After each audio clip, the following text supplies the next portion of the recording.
Welcome to the Table Podcast, where we discuss issues of God and culture. Brought to you by Dallas Theological Seminary.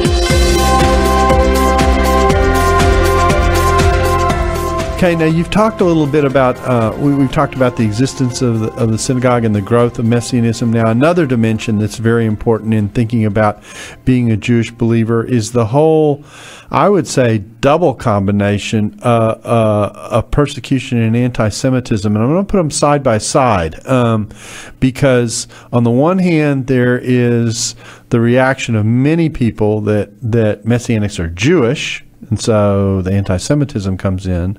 But then there is from the Jewish side, at least from a significant portion of the Jewish side, that you're not really Jewish. So explain the life of a Messianic in that tension. Oh, that's very you touched a very painful area for the Messianic movement. We got to defend the right of our existence as Messianic Jews in both sides. Mm-hmm. We need to show, or just we need to defend before Christians that we are to exist as the Messianic Jews, as something different, distinct, in unity with everybody else, but still something distinct, what is important in the divine plan. And at the same time, we need to prove the right of our existence as a Jewish movement to our fellow Jewish people. Usually the Orthodox Jews would say, well, the Messianic Jews, they are Jews, they are Jewish, but sort of like sinful.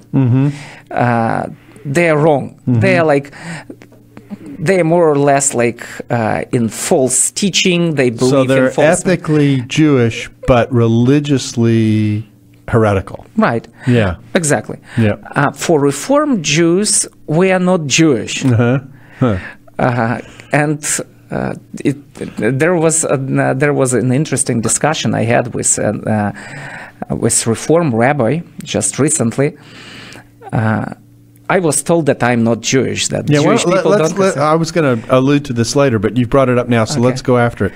You were in a meeting in which you were, I think, explaining to people how to share with their Jewish neighbors, etc. And in attendance was a rabbi of one of the rabbis at the, I think it's the largest Reformed seminary in the city. Synagogue, temple, in the nation, actually. Oh, really? I didn't know that. And it's literally located almost across the street from where my kids went to high school, and that high school was nicknamed Hebrew High. So for those of you who are in Dallas, that's Hillcrest. And so, so this is not an insignificant conversation that's taking place. And so you're sharing how to share with Jewish people about their interest in Yeshua and Jesus and that kind of thing. And this rabbi speaks up, and I'll let you pick up the story from here. Okay, good. Yeah. Thank you. It was actually event entitled Jews and Christians Talking Together. Okay.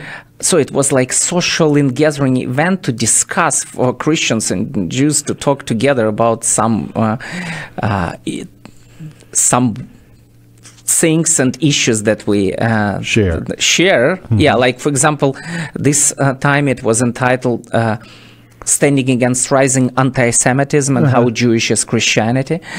And yes, we had a number of Jewish people in attendance and a rabbi of this Reform temple. And I was told that I'm not Jewish because I believe in Jesus. And by the rabbi. Yeah, by the rabbi. And my response couldn't be based on the Bible, because in Reformed Judaism, it's not necessary that what was there in the Bible centuries ago is relevant for today. So we take from the Old Testament or from the Torah what is appropriate for today, usually the position. But there is something different. What is important for the Jewish people these days, particularly in the United States, it's like a marker of Jewish identity, the Holocaust. So what does it mean to be Jewish? More than 70% of the Jewish people in the United States say remembering Holocaust. So I had to address this issue. So I told, what makes us all Jewish is that Reform, Orthodox, Conservative, and Messianic Jews, Catholic Jews, Evangelical Jews will go to the same gas chamber. So what makes us all Jewish is the concentration camp and the gas chamber. Because when the Holocaust comes, when the trouble comes, it's not what we believe in. Everybody's included. It's not what we believe in. It's who we really are, according to Abraham, Isaac, and Jacob. And in making that picture, you're actually making a point, not just about the past, but you're making a point about who is vulnerable to anti-Semitism even today. As a Jew in Berlin, my life was threatened a couple of times. Nobody cares what I believe in. If somebody hates Jewish people, I'm a Jew. They don't care about differences between us. That's an interesting response and an interesting observation. And it shows the delicacy, I think, of what it means to be Jewish. Because, again, I think some people think they don't think of Judaism and being Jewish, particularly in ethnic terms. Sometimes they think about it exclusively in religious terms, and the term is actually broader than that. Yeah, that's very true. And let me point to something in my personal story in this regard. For me, as I mentioned before, being Jewish was just a matter of destiny. It was something unavoidable. I'm born a Jew, I will die a Jew. And it's like struggle. If you remember Fiddler on the Roof, Tevye was complaining if you needed a nation or needed a people, why us? Why us? Yeah, why not? Why not somebody else? Yeah. So it was my attitude. Why me? I consciously became Jewish after I believed in Jesus, actually. Becoming a Messianic Jew, starting reading the Bible, I understood my calling, not just my destiny, but also my Jewish calling in this life. And your roots in many ways. My roots. Yeah. And for me, I discovered the Christianity even as the Jewish sect of the first century AD. So for me, it was like coming home. And being Jewish makes sense for me today. Like years ago, before I came to believe in Yeshua and Jesus, it was not making much sense. It was destiny.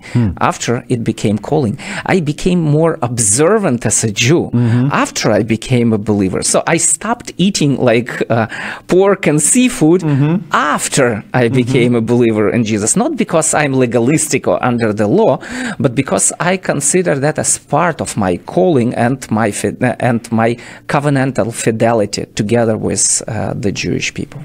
Now, I have two topics I want to be sure and cover before we wrap up. So I'm going to deal with them first. We've sort of introduced it, anti-Semitism, but give us your take. I'm asking you to comment on the kind of the messianic experience in various parts of the world. Give us your take on what is happening with regard to anti-Semitism, particularly in Europe today. Well, it's getting bad, and as I said, we moved there 20 years ago, and Germany is probably the most or the safest haven for the Jewish people today. Because of the Holocaust, because sensitivity to the Jewish people, because the political sanctions, because the politically and on all levels of society, Germany tries to protect Jewish people from any kind of anti-Semitism. But even in Germany, over the last 20 years, I experienced a dramatic change. Not even talking about other countries where the anti-Semitism was strong even earlier, but the anti-Semitism is rising in Europe, I would say due to a couple of different reasons. One of them is very strong Islamic influence, immigration from Middle East, with people coming to the countries with their embedded hatred toward the Jewish people. What percentage of Europe is Muslim today? Well, do you know? I know it varies from country to country. Yeah, it's pretty. I mean, it's pretty big. I mean, it's not like every second is Muslim, but just if in Germany, I would say probably like 7%. Although I'm not sure. It's just like a number that I could set together, thinking of like 6%. Because Turkey is a country for Germany, much like Mexico is for the United States, in terms of the way immigration patterns happened and the way in which certain labor was undertaken by a certain segment of the population, that kind of thing. But look, if to take the school where our daughters attend in Berlin, every third, or even possibly every second in the class is a Muslim. It says something about big cities, particularly. And I'm not talking now about Islam. I'm talking about the hatred to the Jewish people that is brought from the Middle East and also from the countries that are affected by and it's kind of a two-edged sword on the one hand, because you've got more Muslims in the country, but you also have these European countries developing some sensitivities towards the Muslim immigrants who are in their country, and with an awareness of how they view certain issues, etc., and that ends up pushing back on the Jewish population in what's left of it in Europe. Yes, but let me also elaborate on this a little bit more. Okay. So the immigrants, they're not inculturated enough to understand, even in Germany, the sensitivity regarding Jewish people. So they are not adjusting to the culture and dialogue in the society. Right. They bring their anti-Semitism immediately to all possible expressions. Also, what we see in France, it's even more. More. But it's because they are not adjusting to the European sense of tolerance, democracy, and stuff. But at the same time, after the Holocaust, European society was very careful with the Jewish people, even in general. And even regarding Israel, just Israel was the country for like weak, oppressed, and persecuted Jewish people to survive. And there was a shadow of guilt about what had taken place. Yes. Exactly. Today, in the last 20 years, I saw that completely reversed. Now the Palestinians are weak and oppressed, and the Israelis are militant and strong and ugly because of that. So the society in Europe in general getting anti-Israeli more and more. Is that because the further away we get from the Holocaust, the more we're losing the memory of it? Absolutely. That's the key. So the memory is lost, and the card of the Holocaust, just for play, is already not playing as it used to before. Now the attitude against Israel is often considered not as a part of anti-Semitic attempt, but it serves to influence the anti-Semitism, to fuel it, to make it even stronger. Because in the minds of people, Jews and Israel are attached to each other. Every time there is war in Israel, a war with Gaza, the anti-Semitism is coming to the new high. So it's anti-Israeli sentiment brings more of anti-Semitism. It's related. And so one of the examples is after the attack in France on the French newspaper, there also were reprisals against Jews in France.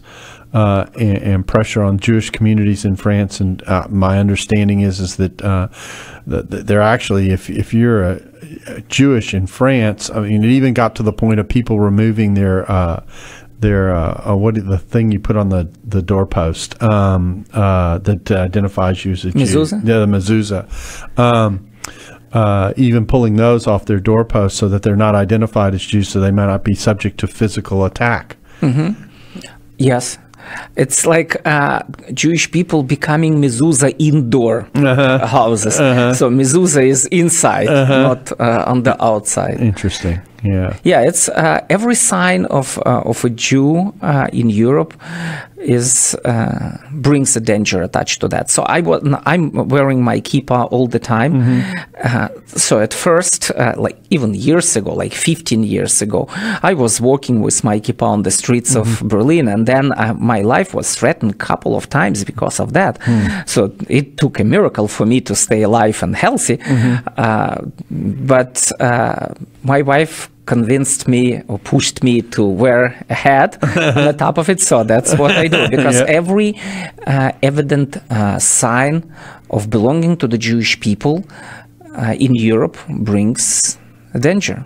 So that's where the practice of wearing the hat came from. I didn't know that. That's a new story for me. Well, I'm wearing a hat that is more like stylish. Yeah, I know. Not like Jewish. Yeah, I know. Yeah, no, I've seen you in the equivalent of what we would call a baseball cap here, and I've seen the European cap that is very stylish. Exactly. So you've done it well, but anyway, I didn't know that it was part of the story. That's interesting.